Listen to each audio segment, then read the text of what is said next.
to Bad Larry.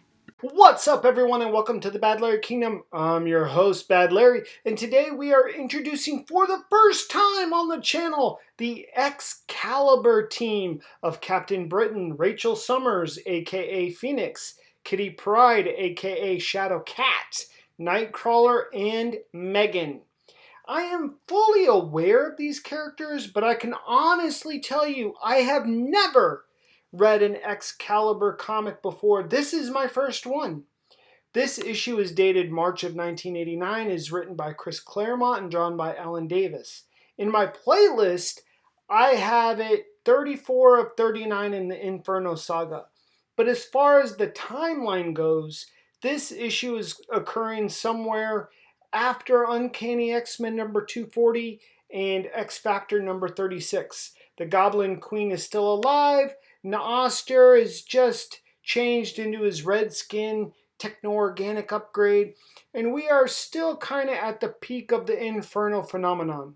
With tie-ins, the goal from the company is to get you to buy extra comics each month. So with this Inferno saga and the Excalibur series being quite new, it's only on issue number 6, they are forcing the customer to buy this comic when maybe they wouldn't normally.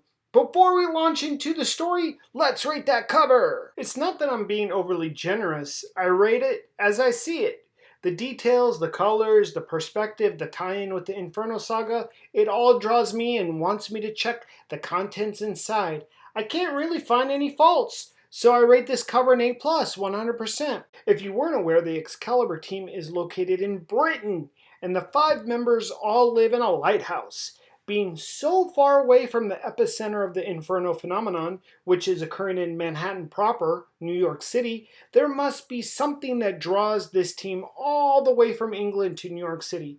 This dream Rachel Summers is having is that catalyst. She is now Phoenix, previously her mother Jean Grey's title. So they are more connected than typical mother and daughter. They are cosmically connected. Rachel sees all the major players of the Inferno series in her dream. Her mom, Jean Grey, Madeline Pryor, whom she has no idea about at all, Naaster the Demon, and her baby brother, Nathan Christopher. Rachel wakes up in a panic, screams, and bolts the F out of there. Thank you, Alan Davis, for my second splash page.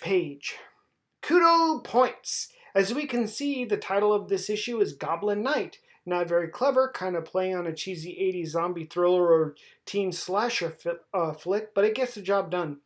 Chris Claremont is also writing the main title for Uncanny X-Men, so he only has so much creativity he can muster month after month with Stan Lee cracking the proverbial whip to crank these comics out.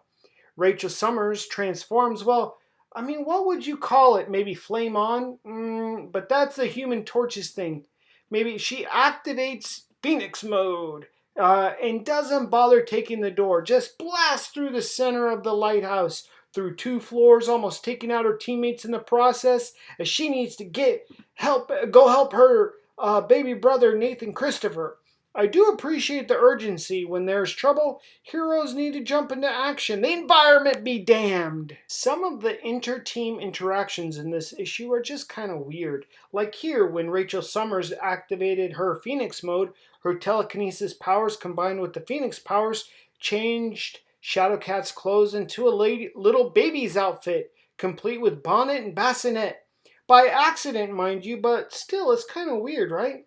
Then, out of nowhere, Nightcrawler steps way out of his lane, concerned about the red nightie Meggan is wearing and the perception that Captain Brian, isn't paying Meggan enough attention. What is this, a soap opera? Why does Nightcrawler even care? And why care right now? It's a weird timing. What, does Nightcrawler have a thing for Meggan? Why is he overly protective of her? It doesn't seem like Brian did anything wrong. These 2 pages are just odd storytelling for me. Now, more weird stuff with just a smidge of Nazi overtones. The story moves to London, where Commander Di Thomas of Scotland Yard is meeting for the first time the extraordinarily huge Lady Brigadier Alison Stewart. What do you say we go somewhere else? Of the WHO. No, not the real WHO. The Weird Happenings organization. Kind of like the Men in Black organization. The tall lady needs the Scotland Yard fella to be her official liaison to the public as she and her organization investigates and deals with supernatural or weird extra human things and events. Her brother, Dr. Alistair Stewart, pops up from underneath this very Nazi-ish looking train. Here's the deal with the train. It somehow quantum leaped from Earth version 597, a different but similar version of our Earth 616, and this train is powered by a dragon, similar to that of Shadowcat's little dragon companion Lockheed. There. Weird. And it is not stated this train's appearance has anything to do with the Inferno phenomenon. It's just a different weird thing that is happening at the same time as Inferno. Okay, everyone, calm down. Seeing Nazi symbols in a comic book from 1989 isn't the end of the world. Earth 597 is a place where the Nazis won World War II, hence the weird amalgamation of the British flag with the Nazi symbolism on the train. We also are introduced to Earth 597's version of Dr. Moira McTaggart and Callisto. They are from Earth 597 where Hitler still rules, which is why they are all Nazi'd out. As Phoenix arrives in Manhattan, she notices the unnatural heat and the extraordinary height of the Empire State Building, two common elements woven throughout all the tie-ins for the Inferno series. Phoenix also sees Goblin Queen for the first time ever in person and obviously mistakes her for her mother. Goblin Queen also has no idea who Phoenix is, so blasts her away with the quickness. Phoenix is confused. She can tell there's something off with Goblin Queen. It should be her mom, but it also isn't. Rachel has yet to learn the truth that Goblin Queen is a genetically grown clone of her mother Jean Grey. As Phoenix is falling, some goblins grab her up and toss her into the goopy demon wall of the Empire State Building, a wall made of poor, pathetic souls who gave up their humanity to accept the darkness of evil.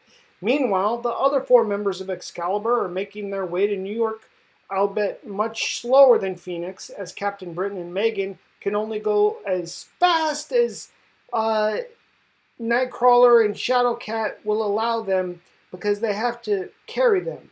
Here we have another bit of weird storytelling. Shadowcat, after 4 hours of being carried over the ocean, needs to go pee or poop. Either way, they have to make a potty stop. They spot a ship and Shadowcat sees the absolute squalor of the bathroom on the ship. I highly doubt she used that facility. I wouldn't. But here's the thing. Why even make this part of the story? Is it interesting to y'all? It's not to me. I don't know much about Meggan, to be fair. I can see she has those pointy ears and she seems to have self-confidence problems. Nightcrawler is a Captain Save-A-Ho, interjecting with the sailors who were ogling Meggan. Well, it looked like Meggan was liking the ogling. Again, Nightcrawler's pissed that Captain Britain isn't stepping in protecting Meggan, but what the heck? It looks like Meggan is a big girl. Does she really need Captain Britain to be her daddy? I don't know. These relationships are all weird. So this time Meggan takes off with Nightcrawler. Riveting stuff here. What is more interesting is what's going on with Phoenix. The demons can sense she has some dark energy in her, like them. And Phoenix fights with everything to escape the demon wall, freeing herself from becoming part of the scenery. Phoenix needs to activate Phoenix mode to actually completely free herself and falls to the ground level out of control. It is nice she didn't take any damage from that fall. Here we learn a little bit more about Meggan. She's a bit like a chameleon or a mirror person, matching the energy of what other people want her to be. I guess she's a shapeshifter of sorts, which is why she looks like a girl version of Nightcrawler. I will say that in many of these Inferno tie-in books, they've stated the crazy height of the Empire State Building, but this one actually delivers. That thing is outrageously tall now. Oh boy, Meggan is a liability on the team. As they get closer to the Empire State Building, the epicenter of the Inferno energy, Meggan is quickly overtaken by the demonic energies. gets the crazy eyes and tosses Nightcrawler to the demons and joins up with Noster as possibly the easiest recruit he's ever had. Okay, so Noster has transformed in his techno-organic upgraded form, and like a moth to the flame, Meggan is transformed by Noster into the Goblin Princess. You know, we have the Goblin Queen in Madeline Pryor, so Meggan has to be the princess. I can say I do dig the purple outfit, though. They think they're going to be able to transform Nightcrawler as well, but he's a bit of more of a wily fella, harder to hold and less susceptible to the demonic energies that have easily overtaken Meggan. So Meggan can blast too, okay. But Nightcrawler's too quick and nimble and takes a header off the Empire State Building, escaping the horde of demons now being led by his former teammate Meggan, now the Goblin Princess. Nightcrawler seems to hit every demon and flag on his fall to the ground and hits the ground still pretty hard. Why didn't he just teleport? Did he lose that ability during this time period? Because he looks pretty messed up right now. And to make matters worse, Phoenix now looks possessed like a doll but in a wedding dress. She is clearly not in her right mind or in no mind at all. Shadowcat uses her phasing powers to save a couple from being eaten alive by a demonically possessed car. These demon cars we've seen multiple times through these tie-ins. Finally, Captain Britain does something cool and one-shots the car into smithereens. Captain Britain and Shadowcat hadn't yet seen Meggan's transformation into Goblin Princess, so the sight of her like this is shocking to say the least. Goblin Princess drags Captain Britain away with some demon-possessed movie film, and Shadowcat makes a mistake in following them, phasing through the building, but into what exactly? They are in the movie now. Shadowcat looks like a knockoff Lady Rambo, and Captain Britain an even worse knockoff of version of Rambo and Freddy Krueger mixed. Captain Britain is now under demonic mind control, just like Meggan, but it seems Shadowcat is still in her right mind. But how is she going to get them both the heck out of this situation? Well, you will only have to wait until tomorrow to find out as we continue this story in Excalibur number 7, part 35 of the Inferno series. This issue is tough for me to rate. There's both a lot going on and also not a lot going on. It was a bit all over the shop for me, but I like how Meggan was transformed into Goblin Princess there at the end, and I like the cliffhanger with Shadowcat and Captain Britain. So I'm eager to see what happens in the next issue, which I guess is the point of every issue, to get the reader excited to read the next one coming out. So for those reasons, I rate the issue an 85%. But let me know what you thought of this Excalibur issue down in the comments below. Hit that like button, make sure you subscribe so you never miss an episode. Be good to one another, and I'll see you tomorrow. Peace!